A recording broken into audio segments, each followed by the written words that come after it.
कुछ आत्माएं ऐसी होती हैं कि मरने से पहले उनके साथ इतना ज़्यादा बुरा हुआ होता है, इतनी ज़्यादा जाती हुई होती है कि मरने के बाद वो वही हाल जिंदा लोगों के साथ भी करना चाहते हैं। एंड आज मैं आपको कहानी सुनाने वाला हूँ। ये कुछ इसी चीज़ से रिलेटेड है।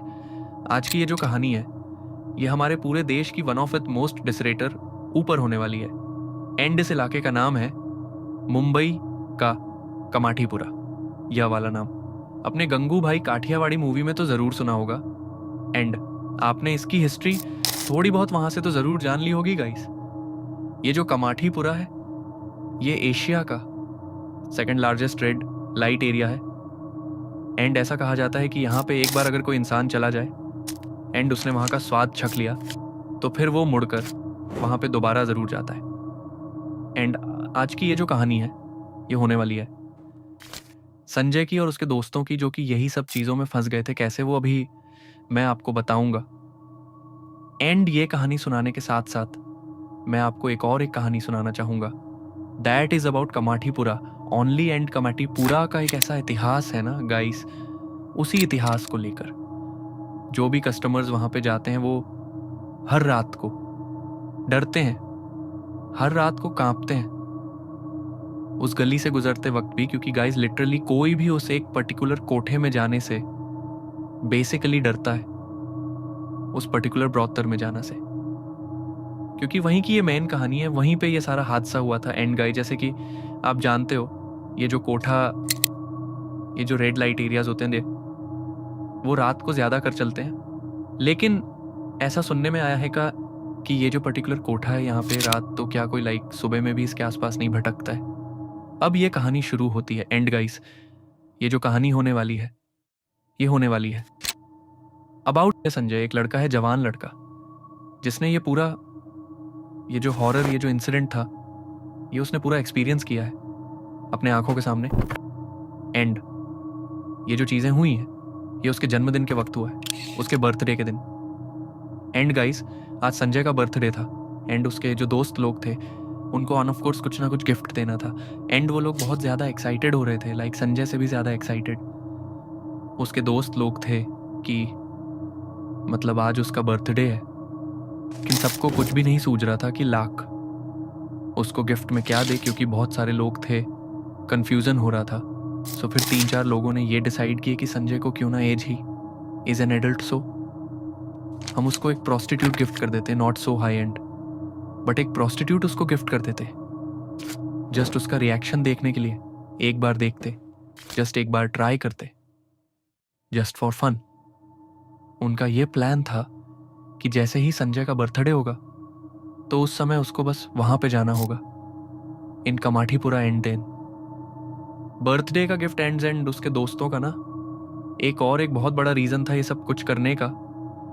संजय का ना लाइक रिसेंटली एक बहुत लॉन्ग टाइम ब्रेकअप हुआ था, लाइक एक लॉन्ग टाइम रिलेशनशिप से वो बाहर आ रहा था, ब्रेकअप हुआ था उसको, वो मूव ऑन नहीं हो पा रहा था। सो द थॉट कि अगर ऐसा कुछ हम उसको गिफ्ट दे तो शायद से उसका माइंड थोड़ा सा डिस्ट्रक्ट हो सकता है। एंड जब ये सारी चीज़ें उन्होंने संजय को बताई कि हम लोग तुझे गिफ्ट में एक प्रोस्टिट्यूट दे रहे हैं, तो फिर संजय भड़कने की जगह पे एक्साइटेड हो गया था for obvious reasons. And yes, जो संजय था उसे कमाठीपुरा जाना था। एंड वहीं पे उसको उसका बर्थडे गिफ्ट मिलने वाला था। फिर उसका बर्थडे ख़त्म। लेकिन जो सबसे खतरनाक बात ये थी कि संजय को जिस ब्रॉथर नंबर दिया गया था, ब्रॉथर नंबर 25, वही असल में हंटेड है पूरे कमाठीपुरा में। कोई और इतना ज़्यादा हंटेड जगह नहीं है जितना वो अकेला इतना ज़्यादा हंटेड है। कोई भी वहाँ पे जाना पसंद नहीं करता है, लेकिन संजय वहीं जाने वाला था। उसको टाइमिंग दी गई थी दोपहर से शाम की, लेकिन बिकॉज ऑफ मुंबई का ट्रैफिक वो वहाँ पे इतना जल्दी पहुँच ना सका। वो आधी रात में वहाँ पे पहुँचा। एंड आधी रात में ही वहाँ की एक ऐसी रूह है, वहाँ की एक ऐसी आत्मा है जो वहाँ पे बाहर भटकने को निकलती है। एंड संजय जैसे ही कस्टमर का वो इंतज़ार करती है। इनफैक्ट ये जो कहानी है ऑफ बीइंग हंटेड, ये कमाठीपुरा कि हर एक औरत को पता है ये वाली कहानी, कि कैसे वो जो ब्रॉथर नंबर 25 है, कोठा नंबर 25, वो बहुत ज़्यादा हंटेड है। वहाँ पे जाना खतरे से खाली नहीं होता, हर किसी को पता है। लेकिन क्योंकि वहाँ की औरतों के लिए यही एक मेजर सोर्स ऑफ इनकम है, तो फिर वो जब संजय वहाँ पर आधी रात को पहुँचा तो वो लोग प्लान के मुताबिक ही सारी चीज़ें कर रहे थे, क्योंकि उनको अपना जो अमाउंट था, जो इनकम था, वो उसको डिनायर चाहते थे। एंड फिर उसके बाद आधी रात होने के बावजूद संजय और उस प्रोस्टिट्यूट ने कमाठीपुरा के उस ब्रॉथर नंबर 25 में अपना कदम रखा।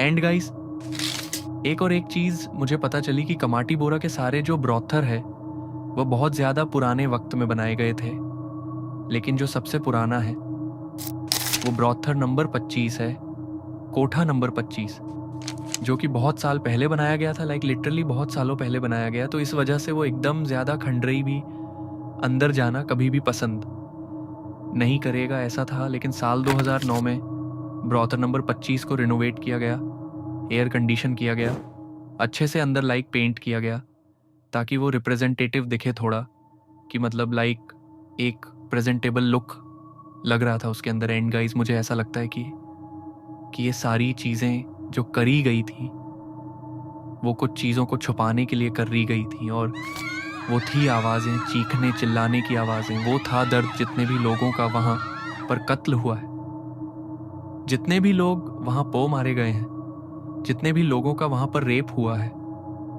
ये सब उनकी आवाज़ों को दबाने के लिए है। क्योंकि ऐसा कहा जाता है कि आज भी उन दीवारों में इन लोगों की आवाज़ें गूंजती हैं, और अगर ये सब कुछ वो लोग नहीं करते तो फिर अंदर कोई भी जाना कभी पसंद नहीं करता। उनका बिजनेस एकदम ठप हो जाता था। उसी कुछ रीजंस के वजह से संजय और वो प्रोस्टिट्यूट ब्रॉथर नंबर 25 के अंदर गए हैं, कोठा नंबर 25, एंड मूड को लाइट करने के लिए। As Sanjay was very nervous. वो मूड को लाइट करने के लिए उस प्रोस्टिट्यूट से बातचीत करने लग गया था। एंड वो प्रोस्टिट्यूट के लिए कोई नई बात नहीं थी कि कोई कस्टमर आएगा एंड ये सब कुछ करेगा, बट उसको थोड़ा सा डिफरेंट लग रहा था, क्योंकि कोई भी आम इंसान यहाँ पे आके सिर्फ बात नहीं करता है, वो सिर्फ काम की बात करता है एंड वो यहाँ से निकल जाता है। बट उसको भी समझ में आ रहा था कि संजय थोड़ा सा नर्वस है, बट स्टिल वो उसके लिए सिर्फ एक कस्टमर था। लेकिन धीरे धीरे करके उनकी बातें भी खत्म हो गई, और अब बस एक ही काम बाकी था जिसके लिए संजय वहां पे आया था। इन कमाठीपुरा एंड जैसे ही शायद से कुछ होने वाला था, उससे पहले ही कमाठीपुरा की लाइट्स चले गई, पूरा अंधेरा हो गया, पिच ब्लैक एंड। उसी वक्त उस प्रोस्टिट्यूट ने संजय को पूछा कि आपने प्रोटेक्शन लाए हो? तो फिर वो संजय ने कहा कि नहीं, मैंने तो प्रोटेक्शन नहीं लाया। तो फिर वो जो प्रोस्टिट्यूट थे उसने बोला चलो ठीक है, मुझे लगा ही था कि ऐसे बहुत सारे कस्टमर्स होते जो कि प्रोटेक्शन नहीं लाते, तो फिर हम लोग भी अपने पास रखते हैं। थोड़ा सा वो लेने के लिए उस कमरे से बाहर चले गए। ये सुनते ही संजय थोड़ा सा एम्बेरसमेंट, संगीत के बाजू में खिड़की थी, वहां पे जाके वो बैठ गया उस रात के अंधेरे में। संजय वहीं पे खिड़की के पास बैठा रहा। कुछ 10 मिनट गुजर चुके थे, लेकिन अभी भी वो प्रोस्टिट्यूट वहां से आई नहीं थी। एंड गाइस, लिटरली उस रूम में पिच ब्लैक डार्कनेस थी। लाइक संजय करता भी तो क्या, वो बस खिड़की की तरफ देख रहा था। एंड जो खिड़की थी वो भी एकदम टेंटेड सी थी, लाइक आप बाहर से किसी को इतने आसानी से देख नहीं सकते हो। लेकिन उसी वक्त संजय को ना एक एक घुंघरू की आवाज़ आई, एंड उसके साथ साथ उसे एक लड़की के हंसने की भी आवाज़ें आने लग गई रूम के बाहर से। एंड उसी वक्त वो जब यह सब कुछ सोच ही रहा था, तुरंत उसने देखा कि दरवाज़ा खोल के जस्ट अभी अभी अंदर कोई तो आया है। जैसे संजय ने देखा कि वो प्रोस्टिट्यूट अंदर आ चुकी है, तो फिर वो थोड़ा सा लाइक अभी काम डाउन हो गया था। वो अभी ये देख रहा था कि ये सोच रहा था अपने दिमाग में कि वो जिस मेन रीज़न के वजह से आया था कमाठीपुरा में, इस कमरे में, वो अभी उसको फाइनली करने मिलेगा। फिर वो ना उसके थोड़े से नज़दीक गया, लेकिन उसको ना कुछ खास दिख नहीं रहा था वहाँ पे, क्योंकि बहुत बहुत ज़्यादा लिटरली अंधेरा था। वहाँ पे कुछ भी नहीं दिख रहा था, लेकिन फिर भी एक हल्की सी हंसी उसको महसूस हो रही थी। एंड इससे पहले कि संजय उसे छुए, उस लड़की ने ही संजय को थोड़ा धक्का मार के बिस्तर की तरफ कर दिया था। एंड संजय को लगा कि शायद से ऐसा ही होता होगा यहाँ पे। फिर वो जो लड़की थी वो सीधा संजय के ऊपर आके बैठ गई थी। एंड संजय को ना एक चीज़ बहुत अजीब सी लग रही थी कि उसके मुंह से ना लाल निकल रही थी, एक पानी निकल रहा था, एंड एक बहुत ज्यादा ग्राउल टाइप की आवाज आ रही थी। ये सब कुछ देखकर, ये सारी आवाजें सुनकर संजय बहुत ज्यादा घबरा गया था कि यह क्या हो रहा है। क्या यह सब कुछ ऐसे ही होता है या फिर मेरे साथ कुछ अलग हो रहा है? ये सब कुछ संजय सोच ही रहा था कि तभी उसी वक्त उस लड़की ने संजय का हाथ लिया एंड उसके गर्दन की तरफ रख दिया। उस वक्त संजय एकदम पीला पड़ चुका था, सुन पड़ गया था। मालूम है क्यों? क्योंकि संजय को ऐसा महसूस हो रहा था कि उस प्रोस्टिट्यूट के गले से खून बह रहा है एंड वही संजय के हाथ में भी लग रहा है। लाइक लिटरली वो फील कर सकता था वो सारी चीजें, वो स्किन जो बाहर आ रही है। एंड उसने और थोड़ा ध्यान से देखा तो ऐसा लग रहा था कि उसके पीछे किसी ने तो एक ग्लास के टुकड़े से स्टैब किया हुआ है, जैसे कि किसी ने दारू का कोई तो लाइक ग्लास तोड़कर उस प्रोस्टिट्यूट के गर्दन में डाला हो। ये सब कुछ महसूस करने के बाद संजय बहुत ज्यादा घबरा गया था। इसके बाद उसने बहुत जोर का चिल्लाया, जिस वजह से वो जो प्रोस्टिट्यूट थी दूसरी वाली, जिसके लिए वो वहां पे आया था, वो उस रूम में एंटर की एंड उसने देखा कि संजय बिना कपड़ों के पूरे पसीने में लथपथ उस बिस्तर के ऊपर लेटा हुआ है। वो भी खुद भी घबरा गई थी। उसने जागो से पूछा कि क्या हुआ है आपको? आप ऐसा डर के मारे कांप क्यों रहे हो? ऐसा क्या देखा है आपने? संजय ने कुछ भी नहीं बोला। उसने एकदम बस शांति बनाए रखी थी वहां पे। वो बस उठा, अपने कपड़े लिए एंड वो वहां से निकल गया। ऐसा लग रहा था कि उसका मुंह किसी ने सिल दिया है। वो कुछ कह ही नहीं पा रहा था, एकदम सुन्न हो गया था। एंड गाइज, ये जो कहानी मैंने अभी आपको सुनाया हूं, उसके पीछे एक बहुत ही ज्यादा खौफनाक इतिहास रहा है कमाठीपुरा के उस रूम नंबर 25 का, कोठा नंबर 25 का। ये इतनी ज्यादा खौफनाक कहानी है कि ये तो आपको सुनना ही पड़ेगा, क्योंकि ये सीरियसली बहुत ज्यादा खौफनाक है। I literally mean it. And guys, असलियत में अगर मैं आपको बताऊं तो ये जो कमाठीपुरा का ब्रॉथर है, ये जो कोठा है, ये लेट 700 में बनाया गया था। एंड गाइस, ये ना ब्रिटिश सोल्जर्स का एक हब हुआ करता था। यहाँ पे आके वो लोग पार्टी करते थे, मजे करते थे, एंड ऑल्सो जिस चीज के लिए बना था ये लोग, वो सब कुछ भी करते थे। लेकिन जो इंडियन औरतें थी ना, ये उनके साथ ज्यादा कुछ भी करना नहीं चाहते थे, करते थे। बट देन उनका माइंडसेट चेंज हो गया था कि जो इंडियन औरतें नरिया, वो बहुत नीचे कैटेगरी की है। तो लिटरली उन ब्रिटिश सोल्जर्स के लिए आउट ऑफ इंडिया से like a Russian women and Japanese women को लाइक इंपोर्ट किया गया था, ओनली फॉर सच थिंग्स, कि वो ब्रिटिश सोल्जर्स एंजॉय कर सके इनके साथ। लेकिन गाय, सबसे ज्यादा शॉकिंग बात मालूम में क्या थी? कि जितनी भी लड़कियों को इंपोर्ट किया गया था बाहर के कंट्री से इंडिया में, वो आ तो गए थे लेकिन दोबारा कभी भी अपने घर पे वापस जा नहीं पाए, क्योंकि वो जो ब्रिटिश सोल्जर्स थे जो कि इंडिया में उस वक्त रह रहे थे, उन्होंने उन औरतों के साथ उन कमरों में छेड़खानियां तो बहुत करी थी। लाइक जो काम करने आते थे वो सब तो वो लोग करते ही थे, लेकिन उसके साथ साथ वो लोग इतना ज्यादा जोर जबरदस्ती करते थे उनके साथ कि उनकी जो आत्मा है वो वहीं पे मर जाती थी, कि वो हैवानियत दिखते थे उस समय। एंड आज भी ऐसा बताया जाता है कि जितनी भी औरतों के साथ जोर जबरदस्ती की गई है, रेप किया गया है वहां पे, थ्रू दोज ब्रिटिश ऑफिसर्स, उनकी जो आत्माएं हैं वो उसी कमरे में ट्रैप्ड है, उन्हीं दीवारों में उनकी आत्माएं कैद है। एंड वो लोग हर रात को संजय जैसे कस्टमर्स की राह देखते हैं कि वो आराम से उस जैसे मासूम इंसान को अपना शिकार बना सके।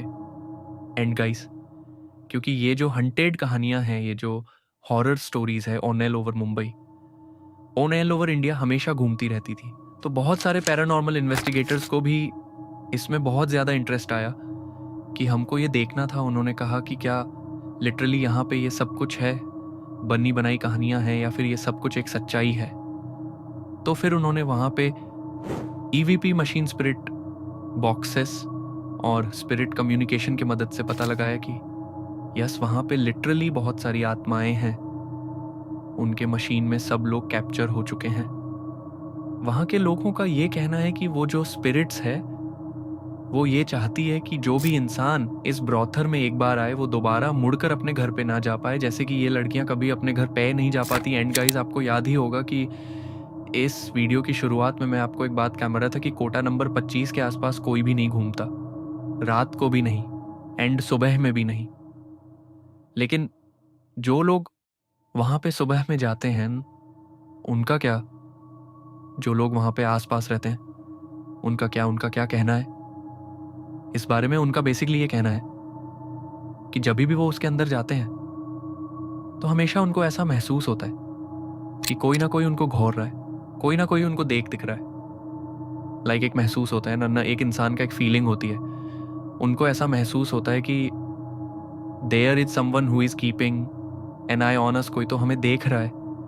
कि शायद से ऐसा दिख रहा है कि क्या हम लोग प्रोस्टिट्यूट्स के साथ सही बर्ताव कर रहे हैं या नहीं, कि क्या कुछ तो है। एंड कुछ लोगों का ये भी कहना है कि जब भी कोई प्रोस्टिट्यूट के साथ एक कमरे में जाता है तो उनको हमेशा ऐसा महसूस होता है कि कोई तो सीढ़ियों से चढ़कर उनके तरफ आ रहा है, लेकिन कोई होता नहीं है वहां पे। एंड गाइस, उन कमरों में लोगों का हमेशा ये कहना रहता है कि अगर कोई होता भी नहीं है, एम्प्टी रहती है, फिर भी रोने धोने की आवाजें आती रहा। And it's like very common वहां पे कि चीखने चिल्लाने की आवाजें और रोने की आवाजें तो आती ही रहती हैं वहां पे अंधेरे में।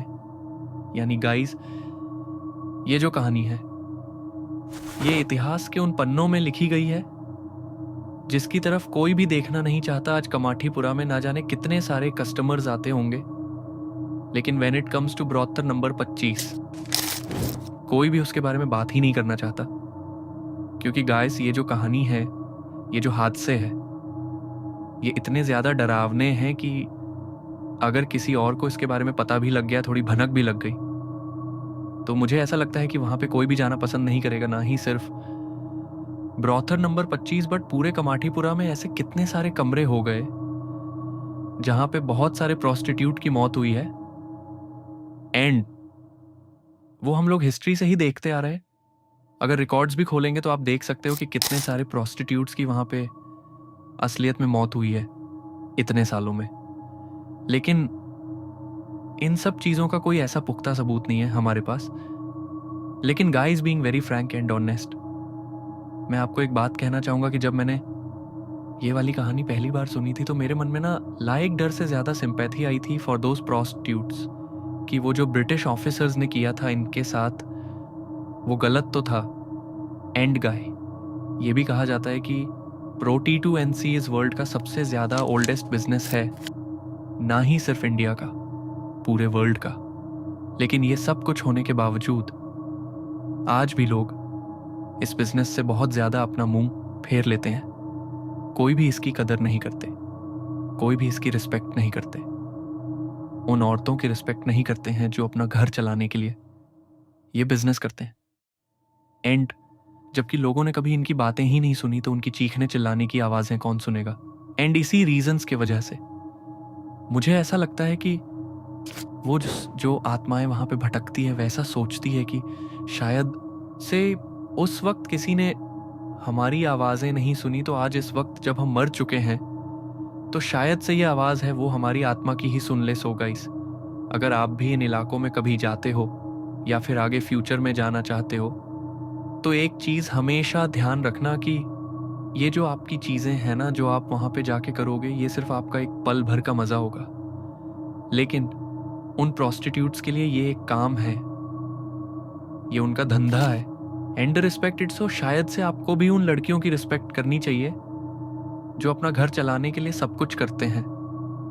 एंड गाय एंड अगर मैं भी आपको अपने व्यूज देना चाहूं सो वो ये होगा कि अगर उन कोठों में इतनी ज्यादा औरतों की मौत हुई है तो वहां पर आत्माओं का वास होना, वहां पर बसेरा होना बहुत ही ज्यादा नॉर्मल सी बात होगी। क्योंकि जहां पे भी किसी की भी अननेचुरल डेथ होती है वहां पे आत्माओं का बसेरा तो जरूर होता ही है। सो गाइस, अगली बार जब भी आप वहां पे जाओगे या फिर आप वहां पे जाना चाहते हो जस्ट ऐसे घूमने के लिए भी, तो अपने आप को बचा के रखना उनका शिकार बनने से है। यहीं पे ये वाली कहानी खत्म होती है। शुक्रिया।